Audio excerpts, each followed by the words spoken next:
আর একটু একাডেমিক আলোচনা আপনার সঙ্গে স্যার আমার আলাদা করে বুঝতে হবে। আমি শুধু অল্প করে একটু জানতে চাই যে স্যার, মানে ঘটনাটা হইল যে শেখ হাসিনা তো ভোট চোর ছিল। যেই তিনটা নির্বাচনের কথা বলা হইতেছে ওই তিনটা তো আসলে নির্বাচন হয় নাই।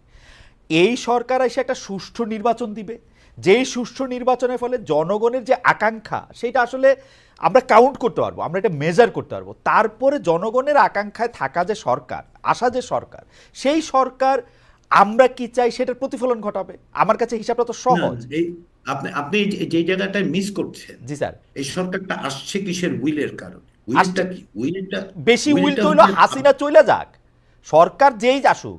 স্যার ওই সময় তো অবস্থা এরকম হয়েছিল, হাসিনা গিয়া একটা যে কেউ আসলেই আমরা খুশি হইতাম। এটা তো স্যার মানে আপনি না, মানে সেটা সে তো খালেদ স্যার খালেদ হাসিনার যেটা আপনি জায়গাটা মিস এরকম ছিল, করছেন, মিস করছেন হাসিনা কোনটা? উঠা গিয়া স্যার আমরা এরকমও কইতে মানুষের, আমি চাই না কিন্তু মানুষের এরকমও কইতে শুনছি এখন আর্মি আসুক, উমুক আসুক, তুমুক আসুক, আমরা কেয়ার করি না, হাসিনা যাক। ব্যাপারটা উইলটা ছিল হচ্ছে এই পর্যন্ত, যে কোনো ভাবে যাক। এমন কি স্যার এটা না, আবার বলা আবার উচিত না, আবার তারপরে আবার আমি, মইরা যাক, এগুলিও শুনছি। হ্যাঁ হ্যাঁ খালেদ, কিন্তু একই সঙ্গে একটা গণ অভ্যুত্থান ঘটে কেন?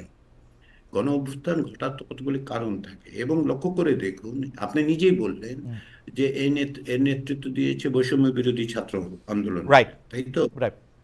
ওরা যখন শহীদ মিনারে ঘোষণা করে, তারা কি বলেছে? বলেছিল এক দফায়, এবং তারা কি বলেছিল?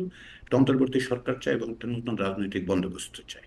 সেটা শোনার পরে লোকজনকে বাড়ি চলে গিয়েছিল যে না, ওরা তো রাজনৈতিক বন্দোবস্ত চায়, আমি চাই শুধুমাত্র শেখ হাসিনা মানে ইসে থেকে, তার যে গ্রিপ সেখান থেকে মুক্তি। প্রত্যেকটা আন্দোলনের মধ্যে আকাঙ্ক্ষাগুলি তৈরি হয়। গত 15-16 বছরের মধ্যে যে আকাঙ্ক্ষাটা তৈরি হয়েছে, আপনি নিজেও বলেছেন স্যার। যে প্রতিষ্ঠানগুলো ধ্বংস হয়েছে, জি। তাই তো? জি স্যার। প্রতিষ্ঠানগুলো ধ্বংস প্রতিটা হয়েছে, এবং এটা প্রতিটা আজ থেকে পরে ঝড়ে ঝঞ্ঝায় নষ্ট হয়ে যায়নি। এটা শেখ হাসিনা ব্যক্তিগতভাবে নষ্ট করেছে, ধ্বংস স্যার করে আমি দিয়েছে। আপনার কথা ধার কইরা বলি, এটা সব জায়গায় আপনি কোথায় জানেন এটা লিখছেন, প্রতিষ্ঠানকে ধ্বংস করা হয়েছে শুধুমাত্র একক, মানে এক ব্যক্তি নিজের প্রতিষ্ঠা করার জন্য। এটা সাংঘাতিক, এটা কিন্তু আওয়ামী তাই লীগের প্রতিষ্ঠা হয়েছে। করার জন্য না, শুধু প্রতিষ্ঠান ধ্বংস করা হয়েছে শুধু শেখ হাসিনা, মানে আওয়ামী লীগ নাই কিন্তু, 15 বছরে আওয়ামী লীগ নাই, তা তো নাই, তা তো শুধু নাই। শেখ হাসিনা এটাই তো আছে।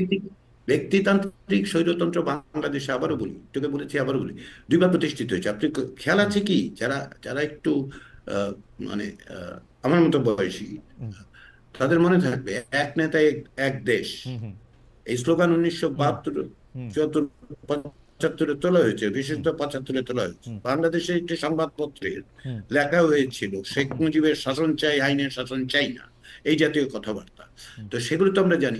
এটাই, ওই যে আপনার পুরনো প্রশ্নে ফিরে যাই, যে আপনি বললেন না যে 72-র ওই কনস্টিটিউশনের ওই আইডিওলজির সাথে আজকের এই এই মানে আওয়ামী লীগের মিলটা কোথায়? মিলটা এই জায়গায়, তারা প্রতিবারই প্রতিষ্ঠানগুলো ধ্বংস করে। হুম এটা ইডিওলজিক্যাল পজিশন তাদের, ওইটাই আদর্শিক অবস্থা। রাষ্ট্র ধ্বংস করে ব্যক্তি তৈরি, ব্যক্তির কাঁধে সমস্ত কিছু তুলে নেওয়া, এই সুবিধাটা। ফলে আজকে আপনি যে শুধুমাত্র শেখ হাসিনা চলে গেলেই সমস্ত কিছু কি ঠিক হবে? যদি রাষ্ট্রই ধ্বংস হয়ে থাকে, প্রতিষ্ঠান ধ্বংস হয়ে থাকে, তাই না? তাহলে কি করতে হবে? প্রতিষ্ঠান গড়ার কতগুলি পূর্ব শর্ত আছে, হুম সেই হুম জায়গাগুলো আপনাকে তৈরি করতে হবে। এই যে সংস্কারের কথা বলা হচ্ছে, সবটাই তো বলা হচ্ছে না যে আগামীকাল এগুলি করে দেওয়া হবে, যে কোথাও থেকে ধার দেনা করে এনে একটা হুম প্রতিষ্ঠান বানিয়ে দেওয়া হতে যায় না। হুম প্রতিষ্ঠানের প্রক্রিয়া তৈরি হয়। আপনি যদি পুরো জায়গাগুলো ক্লিন আপ না করেন, যদি প্রতিষ্ঠানের জায়গা, মানে যে অংশগুলো ভেঙে পড়েছে সেগুলো বাদ দিয়ে যতটুকু আছে সেটা শক্তভূমির দিকে তৈরি করার না চেষ্টা করেন, তাহলে কোথায় দাঁড়াবে? আপনি স্যার। একটা নির্বাচন করলেন, স্যার এইটা আপনি, তড়িঘড়ি একটা নির্বাচন করাই কি যথেষ্ট? স্যার এটা আপনি ঠিকই বলছেন স্যার। আপনি কি এক মিনিট একটু স্যার বলবেন, আমরা আসলে আওয়ামী লীগের, বিশেষ করে আমি আওয়ামী লীগও কইতে চাই না, শেখ হাসিনার এই দুঃশাসনের দায় আমরা কি বাংলাদেশের আর সব পলিটিক্যাল পার্টিরা, বিশেষ করে বিএনপি জামাত যারা আসলে জোট হিসাবে আসলে এর পরের বার যারা ক্ষমতায় আসবে, তাদেরকে আমরা কি আসলে দায়ী করতেছি না? মানে তারা আসলে আর করবে না, আমরা 53 বছরের শাসন দেখছি, কেউ এগুলি করে নাই, না সুতরাং না না আমাদের না করে না। যেতে হবে। স্যার আমরা কি একটু খালেদ, ওদেরকে বেশি। খালেদ, আপনি আপনি এই জায়গায় একটু, আপনাকে আমি একটু ব্যাখ্যা করি। আমি কিন্তু কখনো বলি নাই যে ওরা আসলে করবে না, এরকম কথা আমি বলি নাই। হুম আমি রাজনীতিবিদদের প্রতি আস্থাশীল, হুম আমি চিরকালই বিরাজনীতিকরণের বিরুদ্ধে। আমি কখনোই বলি নাই কে আসলে কি করবে সেটা জনগণ সিদ্ধান্ত নেবে। হুম কিন্তু আপনি কি করতে হবে সেটার বলার রাইটটা তৈরি হয় কোথা থেকে জানেন? বলার রাইটটা তৈরি হয় রাজপথের রক্তের মধ্য দিয়ে, হুম হুম জনগণের ক্ষোভের মধ্য দিয়ে, নেতৃত্বের কারণে।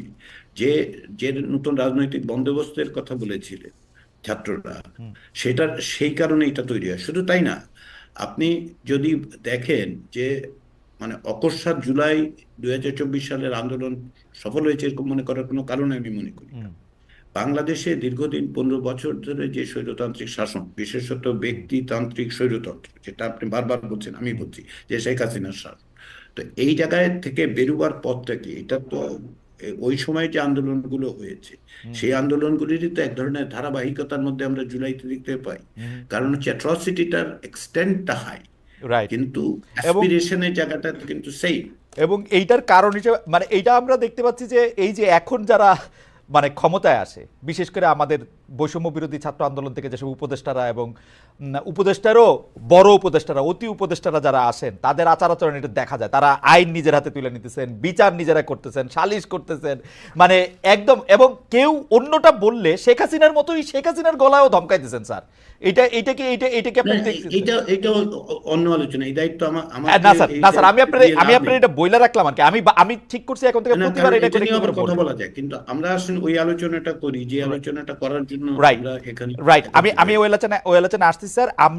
আপনি আসবেন এবং সংবিধান সংস্কার নিয়ে আমরা একটা বাছাই করা প্রশ্ন করছিলাম আসলে অনেক সংস্কারের মধ্যে। সেই প্রশ্নটা এরকম যে একজন ব্যক্তি দুবারের বেশি প্রধানমন্ত্রী হতে পারবেন না এমন বিধানের প্রাথমিক প্রস্তাব আছে সংবিধান সংস্কার কমিশনে।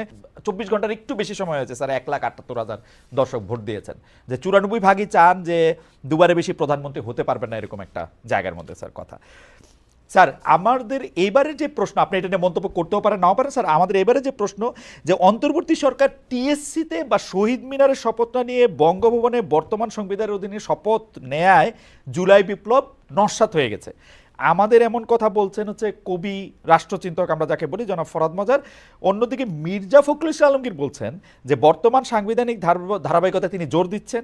তিনি বলছেন জুলাই আগস্টে এটা বিপ্লব ছিল না, কারণ বিপ্লবী দল ছিল না, বিপ্লবী সেনাবাহিনী ছিল না। স্যার আমি আপনার কাছে একজন রাষ্ট্রবিজ্ঞানীর কাছে জানতে চাইবো যে স্যার জুলাই স্পিরিট আপনার কাছে আসলে কি? বিপ্লব, অভ্যুত্থান, কোনটা? আমি এটাকে বিপ্লব বলি না, আমি এটাকে গণ অভ্যুত্থান বলি। অভূতপূর্ব, অভাবনীয় এক গণ অভ্যুত্থান ঘটেছে বাংলাদেশের ইতিহাসে। এর চেয়ে বড় গণ অভ্যুত্থান ঘটেনি। এমনকি স্বাধীনতার পূর্বের গণ অভ্যুত্থান, যেটা সবচেয়ে বড় 69-এ, সেটাও প্রকৃতপক্ষে মানে আপনি সমকাল পত্রিকায় হুম, 3রা আগস্ট সম্ভবত আমার যে লেখাটা ছাপা হয়, হুম, সেটা তো আপনি হয়তো দেখবেন 3 বা 4 তারিখে। সেটা হচ্ছে, আমি তখনই এটাকে গণ অভ্যুত্থান বলে চিহ্নিত করেছিলাম। হুম, হুম। ফলে আমি এখনো মনে করি এটা একটা গণ অভ্যুত্থান, ব্যাপক গণ অভ্যুত্থান, অভূতপূর্ব এবং বড় রকমের মানে পরিবর্তনের ইঙ্গিত এবং সম্ভাবনায় পরিপূর্ণ একটা গণ অভ্যুত্থান। ওকে। স্যার, স্যার পরের প্রশ্নে কি যে যাবো না স্যার, এটা নিয়ে আপনি আরেকটু বলবেন?